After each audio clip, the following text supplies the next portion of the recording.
So here's what we got. Comes into a nice compact box right here.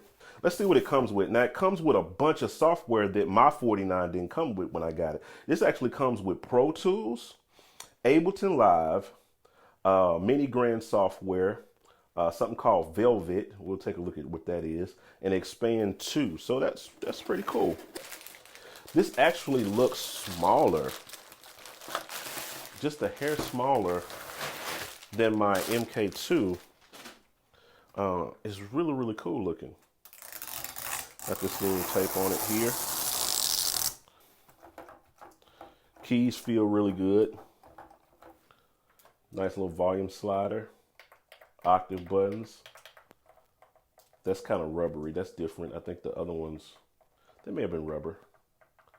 That feels really, really good. All right, so this is the previous generation model right here. And this is the new version or what have you. So now we can kind of see the difference. This one actually is a hair bigger. It's thicker in girth wise seemingly, or just maybe the way that it's standing or what have you. I don't know. The keys, I'm not sure that I like these keys compared to my old version. It may grow on me though as I use it more. These are a little bit more, I don't know if you played around with the Code series keyboards. It kind of feels more like that in those new, it's that new style of M-Audio keys. I've loved the key bed on this. I use this controller a ton. This sits on my desk, my studio desk, my main studio desk that's over there. It sits on my desk because I like the compactness of it, and I reach for this more often than not because it feels good when you're playing piano stuff, when you're playing synth stuff. No matter what you play, these keys on here on this key bed feel really, really good. Good synth action. It's probably, out of all of the M-Audio keyboards, I guarantee you, I promise you, to me, out of all of the M-Audio keybeds, this one had the best feel to me.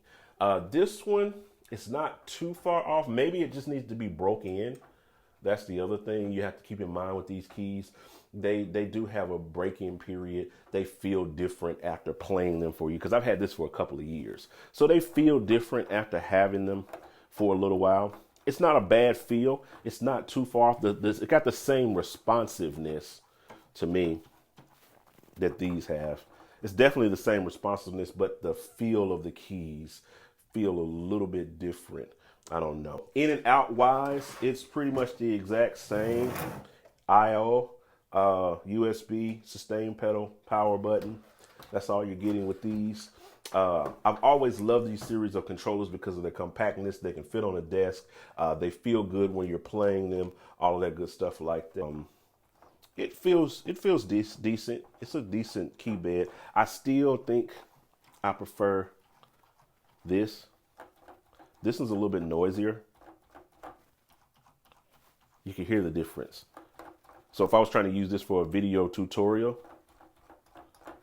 you would hear all of that in there. And I've always used this a lot in my tutorials because of I don't have to worry about muting my mic when I'm playing, because it's not as noisy as something like this. So you can definitely hear the difference in the key quality in there. So that's all I wanted to kind of show you guys today. Nothing too heavy. Just wanted to open up the box and see what this thing was talking about, and let you guys know what I thought about it, my initial impressions. I got a link to it in the description if you're interested in it or what have you. Check those out. I'll even put a link in here. Some of you may have been looking to see, hey, which one of these should I get? Should I get the second generation or the third? There's your opinion. So you can check them both out in the description. We'll talk to you guys on the next video. I'm out. Holla.